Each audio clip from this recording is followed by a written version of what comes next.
University of Arkansas economist Mervin Jebaraj joins us on a regular basis for insight on the economy. With COVID-19 spiking in many southern states, it's presented a murky picture of what's to come. Mervin, tell me, what's your assessment of where the national economy stands right now?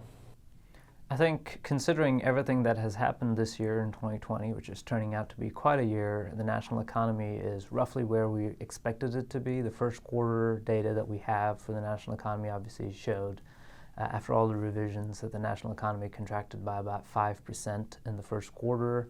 It's important to keep in mind that for most of the first quarter, January and February, things were mostly normal, at least here domestically. And most of the economic contraction then really came from the closures and the fact that people stopped going out as much as they did and spending as much as they did in the middle part of March. And obviously some of that first quarter effect was from trade, especially with a lot of our trade partners that had gotten hit earlier from the coronavirus than we did here in the United States.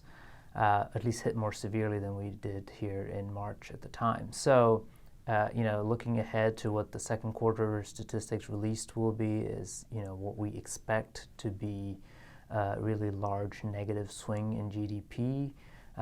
Estimates are anywhere from 20 to 30 to some even say a negative 40% decline in GDP, which is something that we really haven't seen.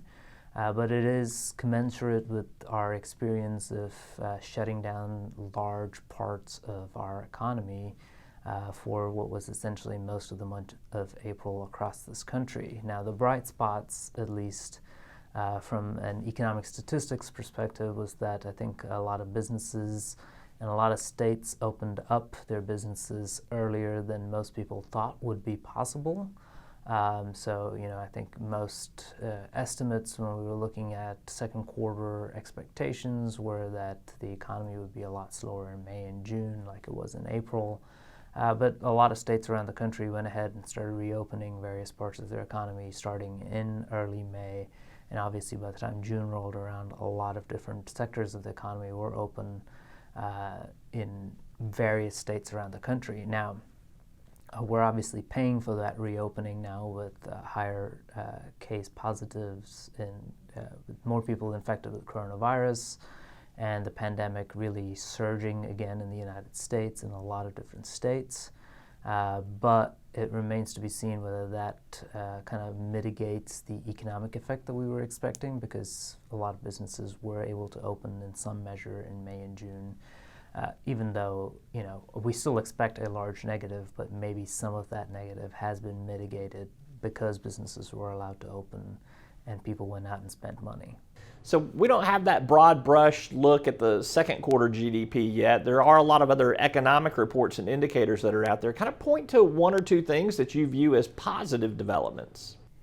I think the positive that we can really draw from all of this, if there is really anything that we can point to as being positive, is that given the scale of the economic drop that we were expecting, the federal government did respond fairly well. And if I were to grade them, I would say that the response was a good solid B, which was surprisingly better than the typical response that the federal government does have to recessions, and comparing this response to what happened in the last recession between 2007 and 2009. So I think when we look at some recoveries in the economy, we lost 20 million jobs in April. We gained about 2.5 million jobs back. In April, it was in large part because businesses qualified for PPP loans. You saw improvements in the unemployment rate. Again, it's in part because of all the different programs that were made available to businesses and to consumers. We're seeing increases in consumer spending, not across the board, mostly at larger stores and online, not really at small businesses, but a lot of that increase in consumption spending is coming as a result of the $600 per week additional unemployment benefits that were provided to a lot of different people that were claiming unemployment insurance across the country. So, people talk about the $1,200 not being significant, and that's not a lot of money for a lot of different households, given the length of time that money was supposed to last them. But it is important to remember that the real stimulus was the $2,400 each household that was on unemployment benefits got, in addition to the irregular unemployment benefits, which in Arkansas, the median beneficiary was then making about 120 or so percent of what they would have made at their job. So that stimulus is the high point, and I think as a result of that, the economic carnage was sort of stemmed a little bit. That doesn't mean to say that there isn't a whole lot of businesses closing, especially smaller businesses that haven't been able to survive this, that we won't. That doesn't mean to say that we won't need additional federal government support, especially for small businesses, and that maybe at some point, because this pandemic is currently still in its first wave and we see such high numbers, we're probably going to need a national level bailout of the leisure and hospitality industry, restaurants and bars and those types of activities, in the same way that the federal government bailed out the airlines in this pandemic. And conversely, point to one or two things that you view as negative and tell me why.